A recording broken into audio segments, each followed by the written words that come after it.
it hurt Rangers that to see the strength and depth Celtic had bringing on the second half. I mean, as Graeme says, it was pretty stark, the contrast.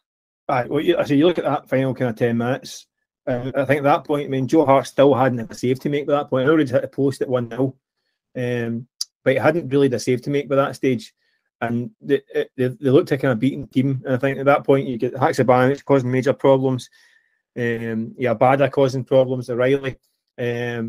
I think Graeme was right. I think was really interesting. He came on like a man possessed, didn't he? And he would come on like a man who just came from the kind of Glasgow Saturday Morning League in Korea. It was physical, bashing defenders, roughing them up. It was the most Scottish Korean performance I've ever seen in my life. It was really physical. And it's an interesting one because I don't think Rangers particularly enjoyed playing against Giakoumakis because of that physical element. And they might have been a bit more relieved that he's gone. But then you've got O coming in looking every bit as physical, if not even more so. Mm-hmm. And that's I think they actually really struggled with him because he was really annoying for them. Really, a lot of it was rough and ready. Some of the stuff, he's holding the ball in, he's bumping off against people. And I think it was really effective, and it really spun the game back in that last kind of 10 minutes. And it's not until you see it again, it's like we're pretty comfortable in that kind of phase. Unless you could add the lead, I don't think. I mean, we're not picking hairs over the chances missed. There were good chances they created. In fairness, I think Haksabanovic again was a great run. Mm-hmm. A couple of inches either way, and that would have been an absolute stunner.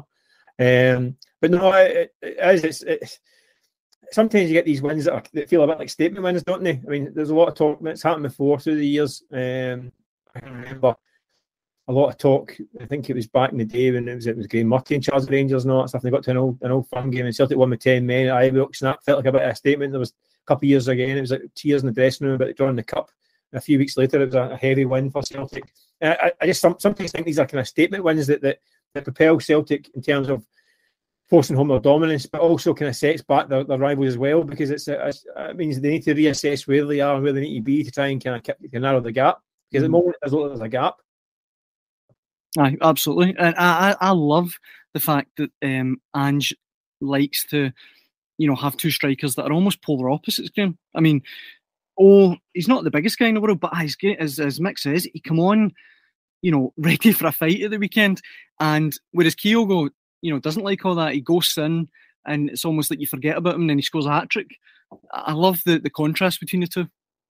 Yeah, I totally agree. And I think, especially with I've been really impressed. I've got to be honest. Like, you'd be hard pushed to make a kind of stunning highlight deal of what he's been able to do. But Mick alluded to it there as well. There's just something.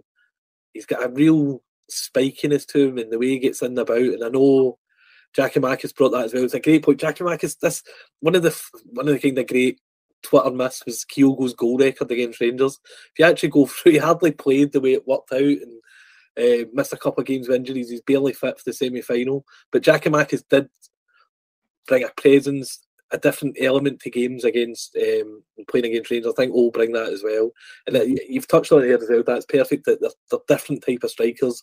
I think that's what makes Celtic unpredictable. Now, we know Kyogo, these timing of these runs, players, and it's quite a simplistic way as well. Like, as much as I'm sure the instructions are very complex at training, but a lot of Celtic's best goals, they're almost it's low crosses into the box, high percentage, 4 or 5 guys within the place will score. Sometimes just Kyogo, but those goals over the time, guys back the winger on the back post, getting in ahead. It's happened to Barisic a couple of times as well. So as much as I'm sure it's a complex methods to learn what Ange wants his strikers and attacking players, the end results can often look very simple because they're just the best hit goals. It's not overcomplicated. It's not pot shots to the edge of the box. And then I think, just to go back to something Mick said earlier on, that was really interesting was the fact that as much as the first 20 minutes didn't look like much, it was maybe a case of smoke and mirrors, where Celtic, this constant passing, pushing people out of positions, eventually players get bored with the tracking back, and that's often when Celtic end up players in overlap positions are great at that, where they get 3 or 4 players on the one side of the pitch quickly. And I think it's got to be the type of guy. There's got to be a game, you can see it already just with his runs and ability. There's got to be a game very soon that he ends up with 2-3 as well, and that very quickly he already, I think, is winning fans over.